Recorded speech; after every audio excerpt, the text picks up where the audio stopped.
그 박근혜 권력 막장이 계속 이어지고 있죠. 예. 그런데 이제 이 막장 권력이 단순히 부패 비리만이 아니라 지금은 이제 생각지도 않은 공포 호러물이 이제 막 등장하고 있는 분위기예요. 예. 이른바 박근혜 5천 살인 사건의 진실을 두고 과연 이들을 죽인 진짜 범인 누구냐 이런 의문이 제기되고 있는데요. 그러면서 이제 지금 보면 권력의 비리 이걸 폭로하거나 또는 그동안 박근혜의 뒤를 쫓았던 사람들이 점점 더 이 위기감, 위협감을 호소하면서 하나둘 사라지고 있는데 이로 인해서 이제 이분들이 또 어떻게 된 거 아니냐 이런 논란이 이제 커지고 있잖아요. 예. 1970년에 있었던 유명한 사건이죠. 정인숙 여인 피살 사건. 이 사건의 진실을 한번 다뤄보려고 오늘 방송을 준비했습니다. 글쎄 말입니다. 이게 상당히 그때도 지금도 여전히 그 미궁 속에 있는 사건인데요. 사실은 저는 개인적으로 이 사건에 대해서 관심이 많이 있는데 그 지난 이제 노무현 정부 때도 사실은 이 사건에 대한 조사를 하려고 하다가 결국은 살아있는 현재 권력들이 관련자들이 이제 많다 보니까 아무래도 이제 다뤄지지 못했는데 예. 사건이 일어난 때는 47년 전 일이에요. 예, 1970년 3월 17일 밤 11시 아주 으슥한 칠흑같이 어두웠다고 하는데요. 이날 밤에 서울 마포구 합정동 절두산 부근을 지나가던 택시기사가 신음하고 있는 한 남자를 목격하게 됩니다. 검정색 코로나 승용차 안에서 허벅지에 피를 흘리며 쓰러져 있던 한 남자를 이 택시기사가 보게 되고요. 그리고 그 남자의 뒤편에 당시 26살의 젊고 아름다운 이 미모를 가진 여인이 머리와 가슴에 각각 한 발씩 총을 맞고 숨져 있었던 거거든요. 예. 자, 이러면서 이제 사건이 시작이 되는데 김 PD님도 이 사건 피해자인 정인숙이라고 하는 이름 들어보신 적 있으시죠? 그럼요. 드문드문 지금까지 시간이 지나면서 많은 분들에게 잊혀지지 않은 이름 중에 하나인데 당시에 이제 사망한 여성의 이름이 정인숙이었고 그리고 허벅지에 총상을 입고 그리고 신음하고 있었던 이 남자는 바로 피살된 정인숙의 오빠 당시 34살의 정종욱 씨였습니다. 자, 이 사건이 무려 47년이 지나가는 지금까지도 진실 논란이 벌어지게 되는 이유. 자, 몇 가지 아주 재미있는 장치가 좀 있어요. 예. 이 사건에서. 첫 번째, 지금도 그렇고 그때도 그렇지만 당시에 살해 도구, 범행 도구로 등장했던 총 때문이었습니다. 우리나라에서 총기와 관련한 사고가 일어나면 이건 단순한 살인사건으로 취급이 되지 않거든요. 예. 예, 우리나라에서는 이 총이 없는데 이 총이 이제 등장했다 그러면 이거는 차원이 다르기 때문에 굉장히 큰 이슈와 논란이 되고 있는 거고 두 번째는 바로 숨진 여인의 수사 과정에서 예. 발견된 당시 돈 현금이 500만 원이 있었다고 그래요. 어이구, 야. 엄청나죠, 500만 원. 그리고 또 하나가 지금은 또 일상적인데 일반인이 당시에 그 외국 나가는 거는 굉장히 어려운 시대였거든요. 70년대가. 예. 그런데 당시에 회수 여권, 즉 오늘날의 복수 여권이죠. 한 번 쓰고 마는 게 아니라 회수 여권이라고 해서 여러 번 외국을 나갈 수 있도록 쓰는 여권인데 이 예. 회수 여권을 당시 26살의 여자가 갖고 있었다. 자, 먼저 현금 500만 원이 구체적으로 얼마인지 잘 모르는 분들이 있을 것 같아요. 예. 그래서 조사해봤습니다. 예. 예. 1979년 당시에 뭐 많이 유명한 이야기죠. 정치자금 6억 원, 박정희가 죽고 난 다음에 비밀 금고에 남은 정치자금 6억 원을 전두환한테 박근혜가 받고 나온 거 다 알고 있는 사실이고요. 예. 1979년도 당시에 이 6억 원이 어느 정도 되느냐. 당시 압구정동 현대아파트 한 채 가격이 300만 원이었다고 합니다.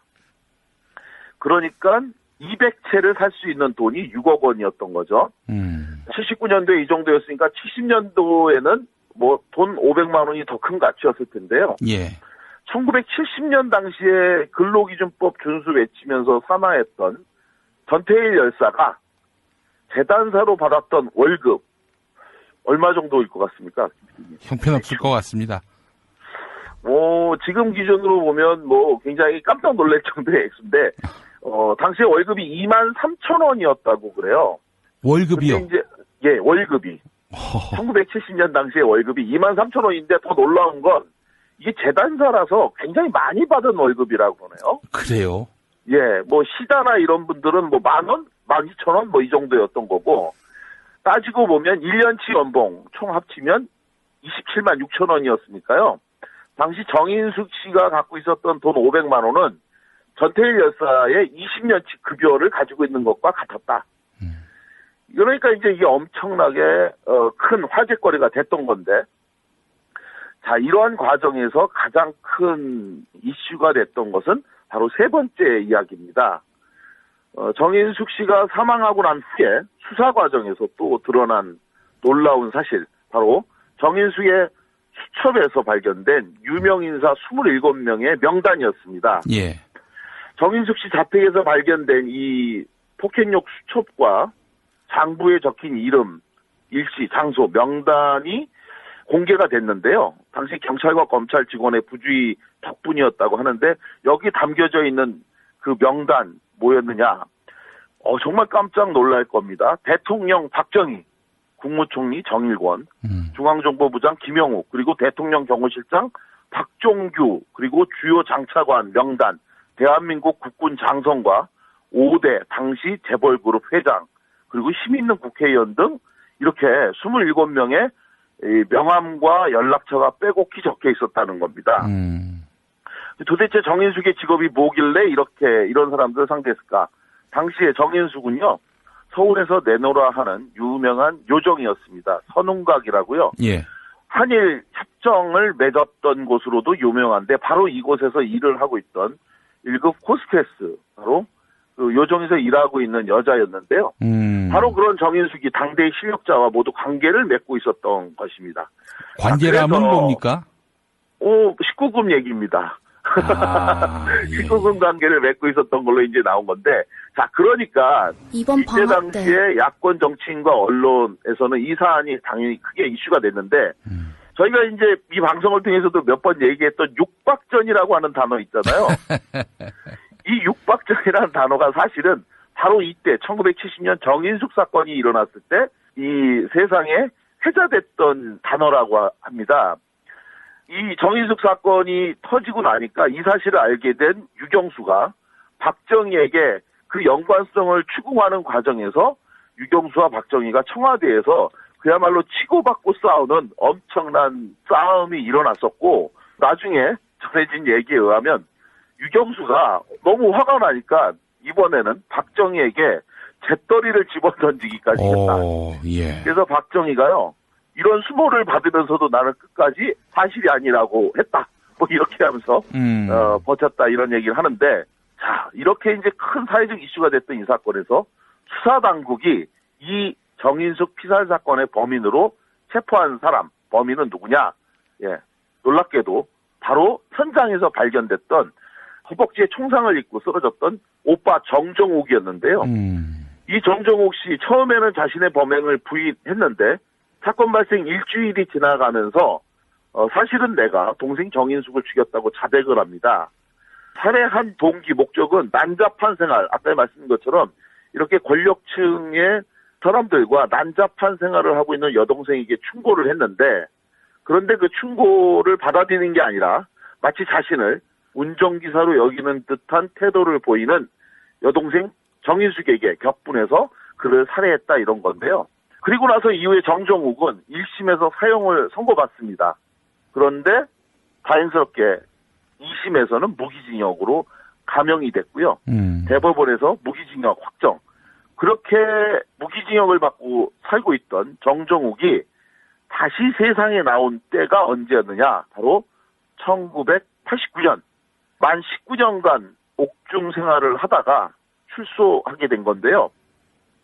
그런데 그때 세상에 나온 정정욱의 일성이 너무도 뜻밖이었습니다. 예. 바로 뭐였냐면, 자신은 여동생 정인숙을 살해한 사실이 없다고 주장을 한 겁니다.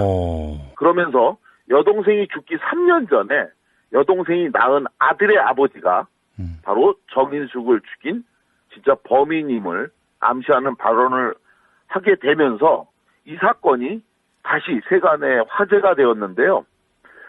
여기서 얘기했던 오빠 정정욱이 얘기했던 남자는 바로 정인숙 여인의 수첩에서 언급됐던 당시의 국무총리 정일권이었습니다. 오빠 정종욱 씨는 사건 당시에 여동생 정인숙과 자신을 쏜 그 남자가 40대 정도였는데 그때 당시에 자기가 집에 도착해 있을 때 앞에서 낯선 차량이 한 대 서 있었고요. 그 차에서 내린 남자가 다가오면서 국무총리실에서 왔다고 하면서 차문을 열도록 유도했다고 그래요.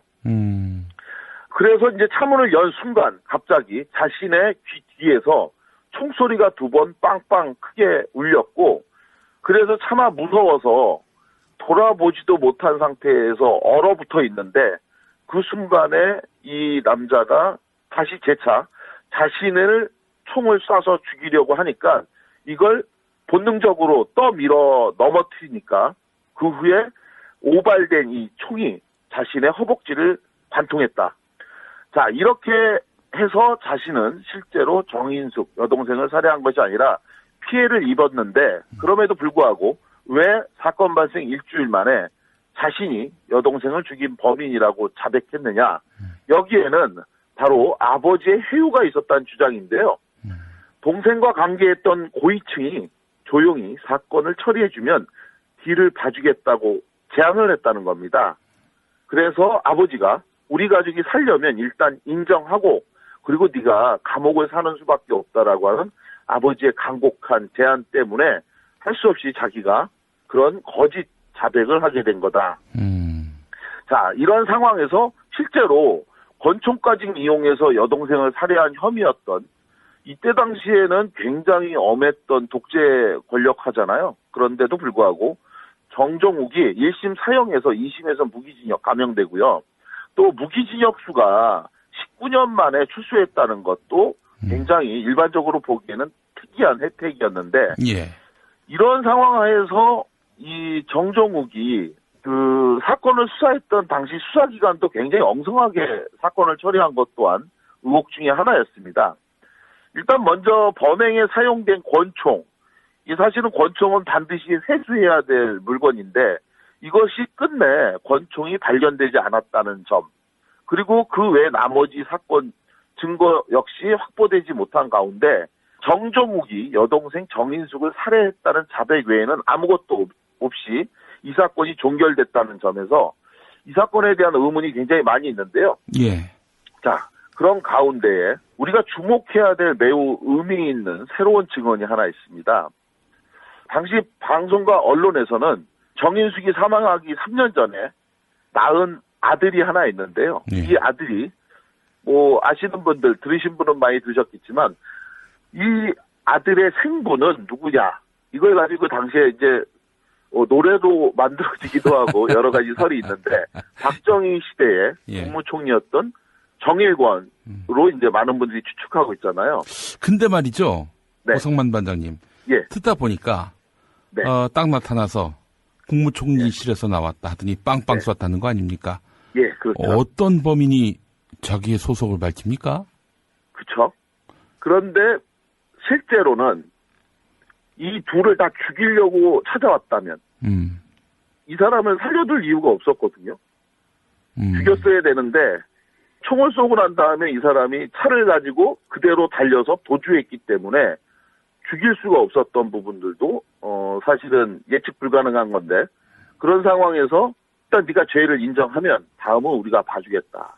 뭐 이런 제안이 아버지에게 있었다. 이런 이야기입니다. 이런 상황에서 일단 정인숙이 낳은 아들이 이 엄마의 사건을 언제 알았느냐. 예, 1968년에 이제 아들이 태어났는데요. 1970년에 어머니를 잃었던 이 정인숙의 아들 정성일 씨가 자신의 어머니의 비극적 사건을 알게 된 건 1985년 이후의 일이라고 그래요. 그러니까 고등학교를 다닐 때 우리나라에서 다닌 게 아니라 미국에서 유학하고 있었다고 합니다. 그런데 이때 한국에서 발행된 잡지를 통해서 사건의 내용을 알게 됐는데 그러다가 자기 아버지가 누구인지까지 정확하게 알게 된 건 바로 19년 만에 감옥에서 출소했던 외삼촌 정종욱 씨를 만나서 듣게 된 사실이라고 그러는데요. 예. 이 이야기를 듣고 난 다음에 정성일 씨가 1991년 6월에 자기 친자로 생각했던 정일권 전 총리를 만나서 이 사람을 상대로 친자 확인 소송을 제기했는데, 예. 그런데 이상하게도 이 친자 확인 소송을 제기한 후 한 달 만에 이 소송을 취하하고 다시 미국으로 떠났다고 합니다. 그런데 이때 일설에 의하면 정일권 전 총리가 자기 아들이라고 주장해왔던 정성일 씨에게 100만 달러 상당의 합의금을 주고 취하를 요청했기 때문이라고 알려져 있는데요. 이렇게 진실이 무엇인지 확인되지 않은 상황 하에서 정일권 씨가 이때 이후 3년 후인 1994년에 세상을 떠남으로써 진실이 무엇인지 밝혀지지 못한 채 정인숙 피살 사건과 박정희 정권 하에서 비밀스러운 진실이 뒤엉켜 있는 이 사건, 밝혀지지 못했는데 여기서 새로운 충격적인 사실 하나를 정성일 씨가 폭로하게 됩니다. 예. 91년도에 처음 친자 소송을 정일권을 상대로 냈는데 그리고 나서 이 2년 후였던 93년의 일인데요. 당시 SBS 주병지쇼에 출연했던 이 정성일 씨가 사실은 자신의 친부로 알려진 정일권 씨하고 직접 통화를 한 적이 있다고 증언을 한 겁니다. 예. 그런데 이때에 정일권 씨가 자신에게 말하기를 굉장히 놀라운 사실인데요. 당신은 내 아들이 아니고 사실은 내가 모시던 분의 아들이라고 주장을 한 겁니다. 내가 모시던 분? 예. 한 사람밖에 없잖아요. 자, 국무총리가 모시던 분의 아들이라고 주장했다면 과연 그 사람 누굴까요? 한 사람밖에 없죠. 우리 김 PD님 말씀대로 바로 대통령 박정희라는 말 외에는 달리 설명할 길이 없죠.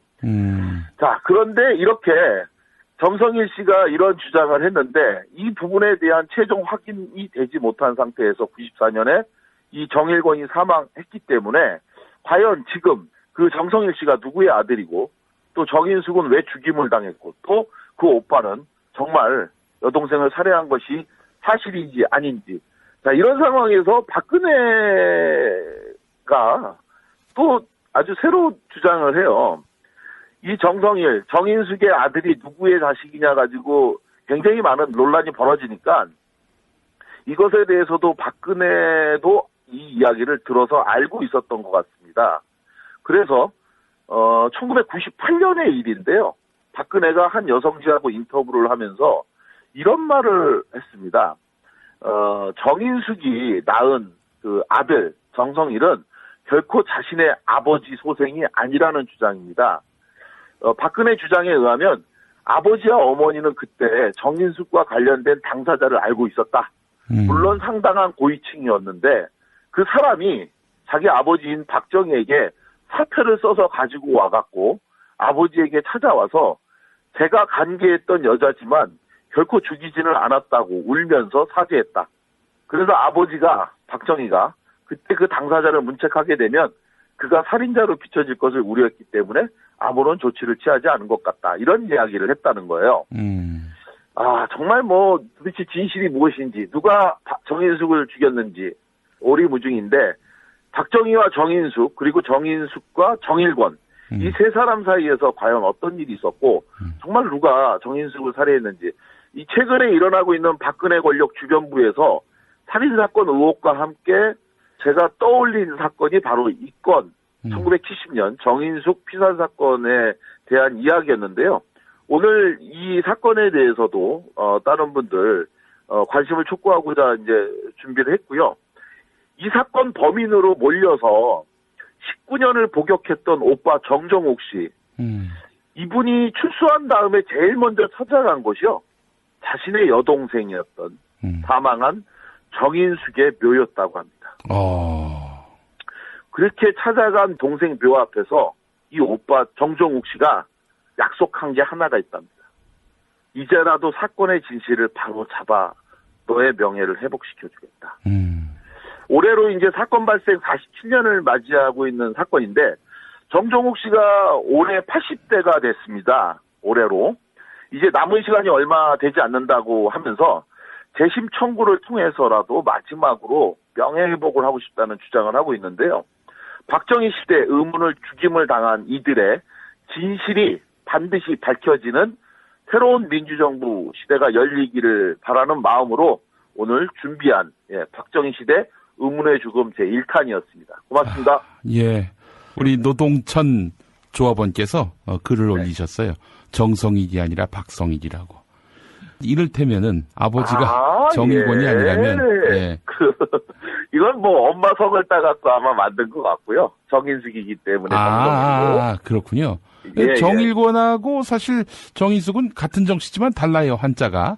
그래서 정성일이라고 이름을 딴 겁니다. 정일권 때문에 게 아니라 정인숙의 엄마 이름을 따서 정성일로 딴 거고요. 예. 근데 이제 실제로 이 사건에 대해서는 굉장히 많은 논란이 있고 또 어느 쪽에서는 또 뭐 정일권이 주군을 위해 대신 뭐 뒤집어 썼다 이런 주장도 있고 하는데 이건 뭐 사실은 밝힐 방법은 많이 있는데요.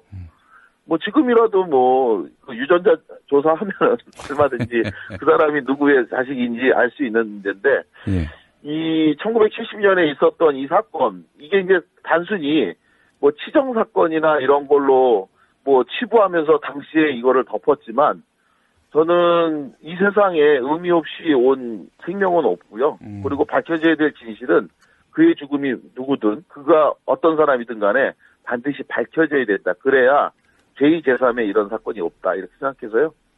정인숙 사건 반드시 진실을 알고 싶습니다. 예, 저도 너무나 궁금합니다. 예. 사랑은 눈물의 씨앗이란 노래가 있죠? 네, 맞습니다. 예. 이게 사실은, 그 양반을 떠올리면서 만든 노래. 이게 제가 노래를 잘 못 불러갖고 한번 불러드리고 싶었는데. 아까 전에 제가 말씀드렸던 그 육박전이라고 하는 그 단어 있잖아요. 이게 처음에 이제 유경수가 남편과 정인숙의 관계를 알게 된 그 과정이요. 방금 우리 김 PD님이 말씀하셨던 사랑은 눈물의 씨앗이라는 노래를 개사해서 아버지가 누구냐고 물으신다면 청와대 미스터 정이라고 말하겠어요. 뭐 이러면서 당시에 대학교에서 이 노래를 개사해갖고 이런 식으로 불렀던 걸 유경수가 알게 된 겁니다. 여기서 들어야 될 게 청와대 미스터 정이라고 말하겠어요. 이렇게 얘기했는데 이 청와대하고 미스터 정은 각각 한 명씩을 의미하는 용어였습니다. 청와대에 있는 미스터 정이 아니라 청와대와 미스터 정. 그래서 둘 중에 하나다 뭐 이런 이야기를 했는데 만약 나를 죽이지 않았다면 당신과 나의 관계만 둘이만 알고 있었는데 세상이 알게 되었네요. 뭐 이런 식의 개사곡 때문에 싸움을 하게 됐다. 이런 이야기였습니다. 오리지널 사운드트랙으로 들으면서 고상만 반장과 인사 나누겠습니다. 고 반장님 수고하셨고요. 노래는 나훈아의 사랑은 눈물의 씨앗입니다. 수고하셨습니다. 고맙습니다. 지금도 그렇고 그때도 그렇지만 당시에 살해 도구, 범행 도구로 등장했던 총 때문이었습니다. 우리나라에서 총기와 관련한 사고가 일어나면 이건 단순한 살인사건으로 취급이 되지 않거든요. 우리나라에서는 이 총이 없는데 이 총이 이제 등장했다 그러면 이거는 차원이 다르기 때문에 굉장히 큰 이슈와 논란이 되고 있는 거고, 두 번째는 바로 숨진 여인의 수사 과정에서 발견된 당시 돈 현금이 500만 원이 있었다고 그래요. 어이구야. 엄청나죠, 500만 원. 그리고 또 하나가 지금은 또 일상적인데 일반인이 당시에 그 외국 나가는 거는 굉장히 어려운 시대였거든요. 70년대가. 그런데 당시에 회수 여권, 즉 오늘날의 복수 여권이죠. 한 번 쓰고 마는 게 아니라 회수 여권이라고 해서 여러 번 외국을 나갈 수 있도록 쓰는 여권인데 이 회수 여권을 당시 26살의 여자가 갖고 있었다. 자, 먼저 현금 500만 원이 구체적으로 얼마인지 잘 모르는 분들이 있을 것 같아요. 그래서 조사해봤습니다. 1979년 당시에 뭐 많이 유명한 이야기죠. 정치자금 6억 원, 박정희가 죽고 난 다음에 비밀금고에 남은 정치자금 6억 원을 전두환한테 박근혜가 받고 나온 거 다 알고 있는 사실이고요. 1979년도 당시에 이 6억이에요. 1970년 3월 17일 밤 11시 아주 으슥한 칠흑같이 어두웠다고 하는데요. 이날 밤에 서울 마포구 합정동 절두산 부근을 지나가던 택시기사가 신음하고 있는 한 남자를 목격하게 됩니다. 검정색 코로나 승용차 안에서 허벅지에 피를 흘리며 쓰러져 있던 한 남자를 이 택시기사가 보게 되고요. 그리고 그 남자의 뒤편에 당시 26살의 젊고 아름다운 이 미모를 가진 여인이 머리와 가슴에 각각 한 발씩 총을 맞고 숨져 있었던 거거든요. 예. 자, 이러면서 이제 사건이 시작이 되는데, 김 PD님도 이 사건 피해자인 정인숙이라고 하는 이름 들어보신 적 있으시죠? 그럼요. 드문드문 지금까지 시간이 지나면서 많은 분들에게 잊혀지지 않은 이름 중에 하나인데, 당시에 이제 사망한 여성의 이름이 정인숙이었고, 그리고 허벅지에 총상을 입고, 그리고 신음하고 있었던 이 남자는 바로 피살된 정인숙의 오빠, 당시 34살의 정종욱 씨였습니다. 자, 이 사건이 무려 47년이 지나가는 지금까지도 진실 논란이 벌어지게 되는 이유. 자, 몇 가지 아주 재미있는 장치가 좀 있어요. 예. 이 사건에서. 첫 번째, 그 박근혜 권력 막장이 계속 이어지고 있죠. 예. 그런데 이제 이 막장 권력이 단순히 부패 비리만이 아니라 지금은 이제 생각지도 않은 공포 호러물이 이제 막 등장하고 있는 분위기예요. 예. 이른바 박근혜 5천 살인 사건의 진실을 두고 과연 이들을 죽인 진짜 범인 누구냐 이런 의문이 제기되고 있는데요. 그러면서 이제 지금 보면 권력의 비리 이걸 폭로하거나 또는 그동안 박근혜의 뒤를 쫓았던 사람들이 점점 더 이 위기감, 위협감을 호소하면서 하나둘 사라지고 있는데 이로 인해서 이제 이분들이 또 어떻게 된 거 아니냐 이런 논란이 이제 커지고 있잖아요. 예. 1970년에 있었던 유명한 사건이죠. 정인숙 여인 피살 사건. 이 사건의 진실을 한번 다뤄보려고 오늘 방송을 준비했습니다. 글쎄 말입니다. 이게 상당히 그때도 지금도 여전히 그 미궁 속에 있는 사건인데요. 사실은 저는 개인적으로 이 사건에 대해서 관심이 많이 있는데 지난 이제 노무현 정부 때도 사실은 이 사건에 대한 조사를 하려고 하다가 결국은 살아있는 현재 권력들이 관련자들이 이제 많다 보니까 아무래도 이제 다뤄지지 못했는데 예. 사건이 일어난 때는 47년 전 일이에요. 어느 정도 되느냐. 당시 압구정동 현대아파트 한 채 가격이 300만 원이었다고 합니다.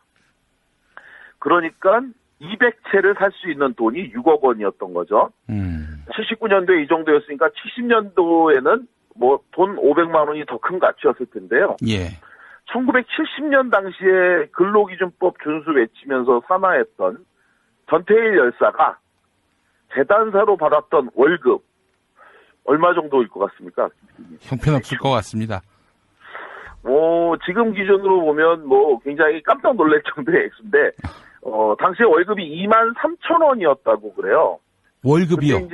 예, 월급이. 1970년 당시에 월급이 23,000원인데 더 놀라운 건 이게 재단사라서 굉장히 많이 받은 월급이라고 그러네요. 그래요? 예, 시다나 이런 분들은 10,000원, 12,000원 이 정도였던 거고 따지고 보면 1년치 연봉 총 합치면 27만 6천 원이었으니까요. 당시 정인숙 씨가 갖고 있었던 돈 500만 원은 전태일 열사의 20년치 급여를 가지고 있는 것과 같았다. 그러니까 이제 이게 엄청나게 큰 화제거리가 됐던 건데, 자, 이러한 과정에서 가장 큰 이슈가 됐던 것은 바로 세 번째 이야기입니다. 정인숙 씨가 사망하고 난 후에 수사 과정에서 또 드러난 놀라운 사실, 바로 정인숙의 수첩에서 발견된 유명인사 27명의 명단이었습니다. 예. 정인숙 씨 자택에서 발견된 이 포켓용 수첩과 장부에 적힌 이름, 일시, 장소, 명단이 공개가 됐는데요. 당시 경찰과 검찰 직원의 부주의 덕분이었다고 하는데 여기 담겨져 있는 그 명단 뭐였느냐. 정말 깜짝 놀랄 겁니다. 대통령 박정희, 국무총리 정일권, 중앙정보부장 김영욱, 그리고 대통령 경호실장 박종규, 그리고 주요 장차관 명단, 대한민국 국군 장성과 5대 당시 재벌그룹 회장, 그리고 힘 있는 국회의원 등 이렇게 27명의 명함과 연락처가 빼곡히 적혀 있었다는 겁니다. 도대체 정인숙의 직업이 뭐길래 이런 사람들을 상대했을까? 당시에 정인숙은요, 서울에서 내노라 하는 유명한 요정이었습니다. 선웅각이라고요. 예. 한일 협정을 맺었던 곳으로도 유명한데 바로 이곳에서 일을 하고 있던 1급 호스테스, 바로 그 요정에서 일하고 있는 여자였는데요. 바로 그런 정인숙이 당대의 실력자와 모두 관계를 맺고 있었던 것입니다.